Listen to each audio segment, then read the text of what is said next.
Singapore is one of the wealthiest and most livable cities on Earth. It has no oil, no farmland, and no rivers. What it does have, more than any other major city on Earth, is trees. And that's not a coincidence. The city sits at the tip of the Malay Peninsula, smaller than New York City, on one of the busiest shipping lanes in the world. It imports over 90% of its food and most of its water. By any conventional measure, it has no business being what it is. And yet, the decision that changed everything about what Singapore became wasn't a trade deal or a tax policy. It was 3 million trees. In 1967, the year after Singapore's independence, its first prime minister made an unusual decision. He planted trees, 3 million of them. The reasoning was not sentimental. The trees were economic infrastructure, as essential as the port. The idea was to make the city livable in the tropics, reduce the heat that makes thinking impossible, create the illusion of space in one of the world's densest nations, give multinationals a reason to choose Singapore over Hong Kong. Without the greening, we would have died, he said in 1995. He meant it literally. The strategy that followed was comprehensive to the point of obsession. Every road was assigned its own species of tree, with 2 million trees planted annually.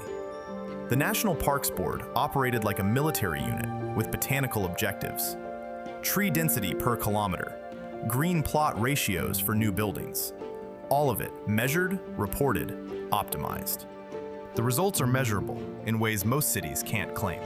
Singapore has 47% tree coverage, more than any other major city on Earth. The Park Connector Network runs 360 kilometers of green corridors, linking the entire island. You can run from the Malaysian border to the Indonesian Strait without crossing a single road. It is a separate green transportation system designed alongside the city itself, as essential to how Singapore moves as any road or rail line. The effects are physical. The temperature under Singapore's tree canopy drops by as much as 5 degrees compared to unshaded streets. Productivity in offices with garden views measurably exceeds those facing concrete. The urban heat island effect, which makes cities hotter than surrounding land, is 4.5 degrees in Bangkok and 3.8 in Jakarta. In Singapore, it is 2.1. The trees are doing exactly what the Prime Minister said they would. Singapore didn't intend to bring back wildlife. It intended to install green infrastructure. But build it comprehensively enough, and life finds a way back. The smooth-coated otters are the clearest example. In 1990, someone spotted a family of them along the Singapore River, the first recorded sighting in decades. Nobody planted them. Nobody planned for them. They simply returned because the water quality had improved enough, and the green corridors gave them a route in from the nature reserves. From that single family sighting, the population grew to over 150. They have Facebook pages now. Individual animals recognized by locals and tracked like minor celebrities. The Bishan family versus the Marina Bay family. Their territorial disputes are covered in local media like neighborhood feuds. A city that engineered green infrastructure ended up with something it never quite planned for: wildlife with personalities. The hornbills returned on their own from Malaysia, following the same green corridors the otters use.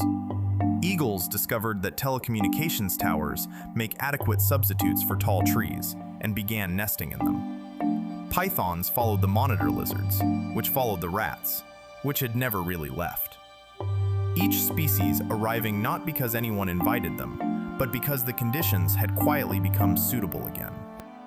A family of wild boar emerged from the Central Catchment Reserve and wandered into Punggol, a new town built on reclaimed land. Residents filmed them with a mixture of wonder and horror. The government culled the adults, relocated the piglets, and reminded everyone that human safety takes precedence over biodiversity. And then there are the monkeys. Long-tailed monkeys have multiplied beyond their designated nature reserves, raiding kitchens, stealing phones, occupying rooftop gardens. The government culls 1,000 annually, but the population keeps growing. The proposed solution is vasectomy. Catch the males, sterilize them, release them back. Let the population decline naturally. More humane than bullets, more sophisticated than poison. Vary Singapore. Manage the wildness. Engineer nature to acceptable parameters. The monkeys, for their part, have learned to recognize the trap cages. They post sentries when raiding bins. They've figured out that tourists with phones are likely to have food. They are wild animals that have figured out civilization, and they didn't ask permission. In 2019, Singapore set a new goal: produce 30% of its nutritional needs locally by 2030. The reasoning was the same as it was for the trees. A city that imports almost everything it needs is a city vulnerable to disruptions it cannot control. When supply chains stalled during the pandemic and food prices spiked globally, Singapore's near total dependence on imported food became a more urgent policy concern. The government committed $60 million to help farmers adopt high-tech growing systems. The method was familiar, the same precision that built the Green City, applied to food. Vertical farms growing leafy greens under artificial light in repurposed industrial buildings. Rooftop gardens on public housing blocks where 80% of Singaporeans live. Floating solar farms on reservoirs that double as energy infrastructure. Indoor fish farms in industrial estates, producing sea bass and grouper in climate-controlled tanks. As of 2024, local food production is still below 10%. Vegetable yields fell 3% that year. Seafood production dropped 14%. The goal is officially under review. It turns out food is harder than trees. A head of lettuce grown in a Singapore vertical farm under artificial lights costs significantly more to produce than one imported by truck from Malaysia just across the causeway. The energy required to run the lighting and climate control systems around the clock in a tropical city is substantial. Trees, once planted, largely sustain themselves. Farms require continuous inputs, and in a city with almost no land and very high labor costs, those inputs are expensive. The city that engineered its way to greenness is finding that feeding itself requires a different kind of patience and a different kind of economics. The experiment is still running, and Singapore is not the kind of city that abandons ambitious targets. It adjusts them, funds new research, opens new farms, and tries again. Whether that approach can close the gap between 10% and 30% by 2030 is a question the next few years will answer. Whether Singapore can grow enough food to meaningfully feed itself is still open. The trees took decades to become what they are. The food experiment is still in its early years. The monkeys aren't waiting to find out. They're already in the rooftop gardens.